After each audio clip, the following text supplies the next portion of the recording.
नमस्कार दोस्तों, मैं दिव्यांश की एक बार फिर हाजिर हूँ एसबीटी न्यूज की खास खबरों के साथ।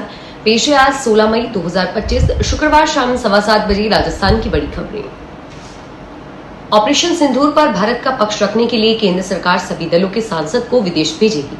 5 से 6 सांसदों के 8 ग्रुप्स 22 मई से 10 दिनों के लिए 5 देशों में जाएंगे और वहां की सरकार को पहलगाम हमले और ऑपरेशन सिंदूर से जुड़ी जानकारी देंगे।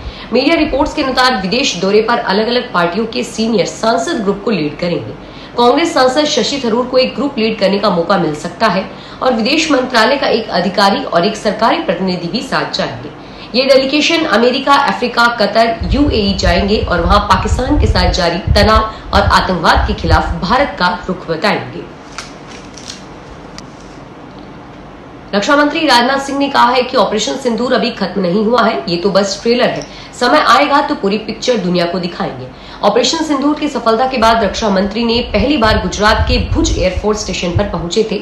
जवान को संबोधित करते हुए उन्होंने कहा कि हमने वर्तमान सीज फायर में पाकिस्तान को बिहेवियर के आधार पर प्रोबेशन पर रखा है। बिहेवियर में गड़बड़ी आई तो सख्त से सख्त कार्रवाई की जाएगी। राजस्थान सरकार की ओर से प्रदेश भर की राशन दुकानों पर एक बार फिर अन्नपूर्णा भंडार खोलने की तैयारी की जा रही है। योजना के तहत राज्य की लगभग 5000 राशन दुकानों पर ये भंडार स्थापित किए जाएंगे। झालावाड़ जिले की 630 राशन दुकानों में यह सुविधा शुरू की जाएगी। अन्नपूर्णा योजना को सफल बनाने के लिए इस बार विशेष तैयारी की जा रही है और हाल ही में जयपुर स्थित खाद्य नागरिक आपूर्ति निगम के मुख्यालय पर एक बैठक की गई, जिसकी अध्यक्षता निगम के प्रबंध निर्देशक राजेंद्र वर्मा ने की।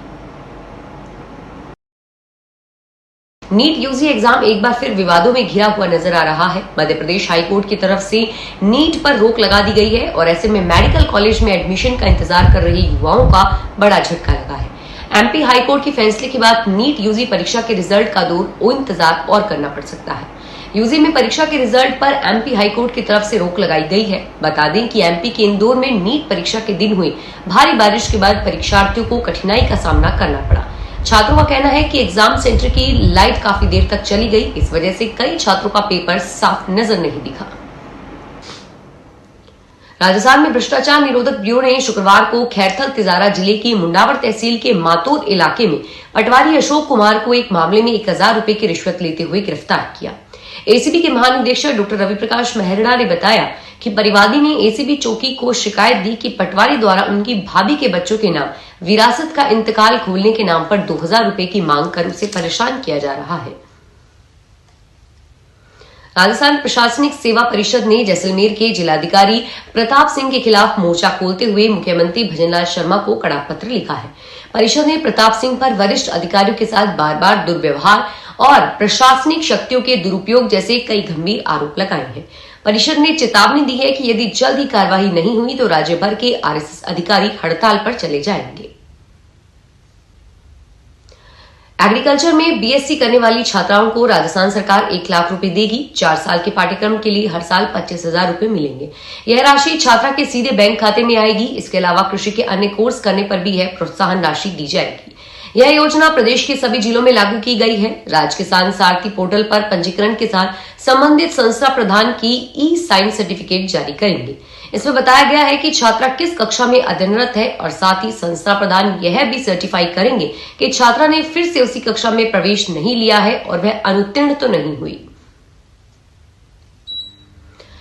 भरतपुर ट्रैफिक पुलिस ने आज 105 बाइकों के मॉडिफाई साइलेंसर को नष्ट किया और सभी लाइसेंस को रोड पर बिछाकर उन पर रोलर चला दिया। इन साइलेंसर से असामाजिक तत्व रोड पर पटाखे की आवाज करके दहशत फैलाते थे। पहले पुलिस ने ऐसे वाहन चालकों के चालान जब्त किए और ट्रैफिक पुलिस के डिप्टी सीएम ने बताया कि ऐसे वाहनों के खिलाफ कार्रवाई करते हुए ट्रैफिक पुलिस ने 105 वाहन जब्त किए हैं। उन वाहनों से साइलेंसर्स निकालकर नष्ट कर दिए गए हैं। अजमेर के आना सागर के आसपास वेटलैंड और ग्रीन बेल्ट में हुए निर्माण कार्यों को लेकर सुप्रीम कोर्ट में सुनवाई अब 4 अगस्त को होगी। जिला कलेक्टर की ओर से पेश किए गए 8 फेज के एफिडेविट को स्वीकार कर लिया गया है। उसमें बताया गया है कि 17 सितंबर तक 7 वंडर को तोड़ने की कार्यवाही पूर्ण कर दी जाएगी। याचिकाकर्ता ने बताया कि पाथवे हटाने को लेकर आज कोई निर्णय नहीं हुआ और इस पर अगली सुनवाई में निर्णय होने की उम्मीद है। 40 को सीज किया गया है और हाथी खेड़ा और तबीजी में बनाए जाने वाले वेटलैंड को अतिरिक्त किया गया है। जयपुर आरटीओ प्रथम राजेंद्र सिंह शेखावत ने माइनिंग ओवरलोड और बकाया ई रवन्ना के मामले में सख्ती करने का निर्णय लिया है।